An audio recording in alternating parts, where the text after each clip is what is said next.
Welcome back, my friends. The news today is that Israel has granted Intel $3.2 billion for new $25 billion chip plant, biggest ever company investment in country. Israel seems to be following the lead of the United States government when it comes to semiconductor manufacturing. It all started with the CHIPS Act signed into law by President Joe Biden in 2022.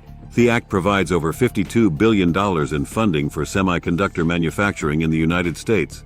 But it prohibits funding recipients from expanding semiconductor manufacturing in China and countries defined by U.S. law as posing a national security threat to the United States. But before we get into all of that, please hit the like button and leave us a comment below. We would love to hear from you. Please subscribe and hit the bell icon so that you are notified of upcoming videos when they are released. And before we continue, a word from the sponsor of this video.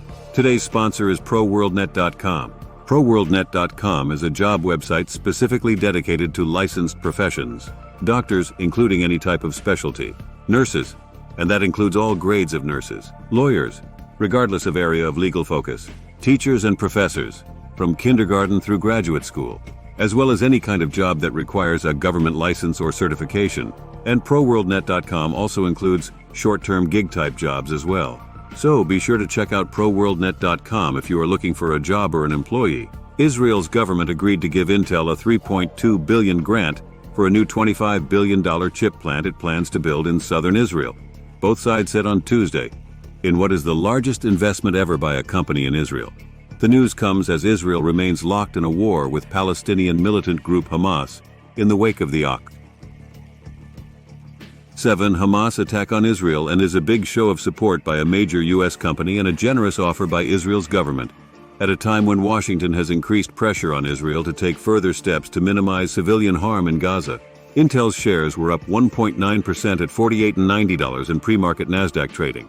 The expansion plan for its Kiryat Gat site, which is 42 km, 26 miles, from Hamas-controlled Gaza, is an important part of Intel's efforts to foster a more resilient global supply chain, alongside the company's ongoing and planned manufacturing investments in Europe and the United States, Intel said in a statement.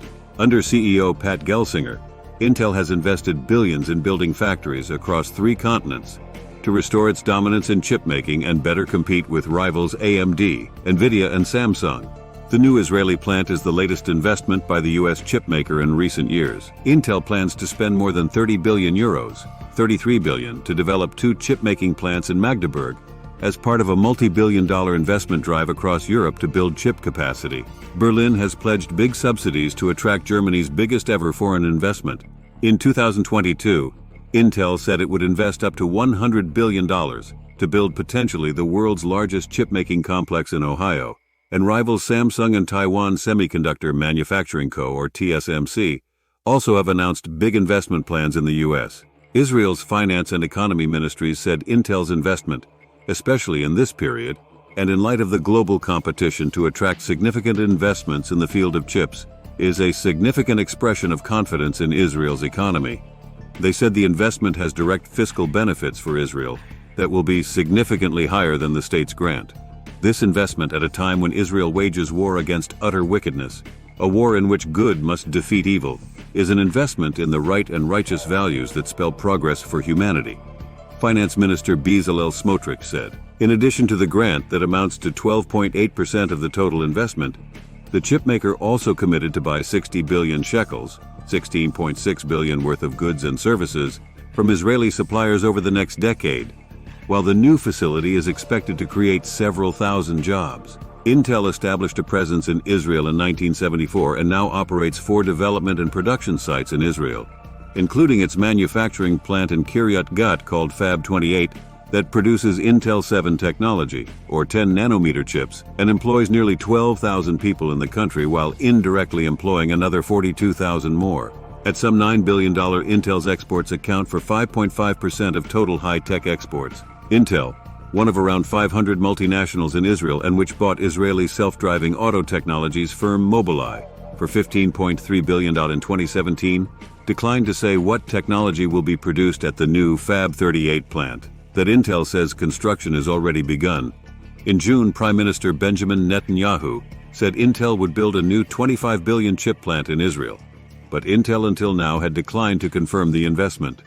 The Fab 38 plant is due to open in 2028 and operate through 2035. Intel, TSMC, Samsung, and other semiconductor foundries stand to receive billions in American taxpayer funding under the CHIPS and Science Act to expand fab capacity on U.S. soil, according to documents released by the government's Commerce Department.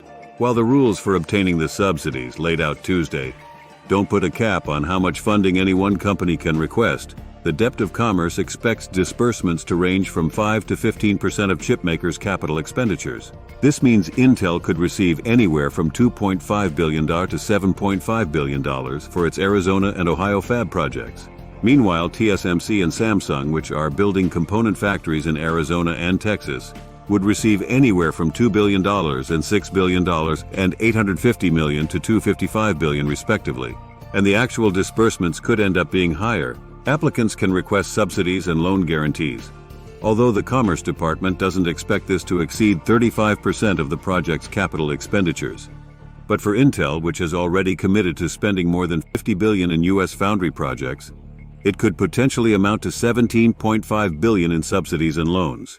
We're told the CHIPS Act ring-fenced $53 billion to boost America's chip industry, $39 billion of which is destined for semiconductor incentives, $13.2 billion for R&D and workforce development, and $500 million to strengthen global supply chains. As you might expect from any government handout, terms and conditions apply.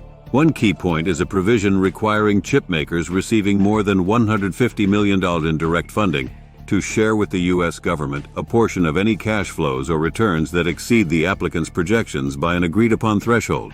This is coupled with a financial reporting requirement which requires applicants to provide detailed assessments of projected cash flows, return on investment, and profitability of any site as part of their fund request.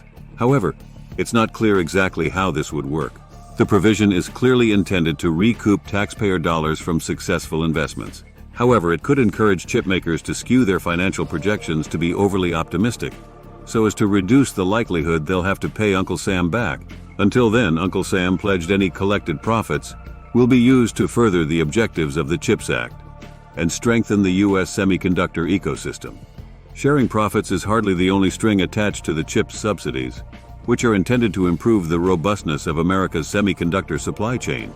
The application process is littered with caveats. In order to qualify for federal funds, applicants must first secure state or local government support. But what do you think? Please hit the like button and leave us a comment below. We would love to hear from you. Please subscribe and hit the bell icon so that you are notified of upcoming videos when they are released.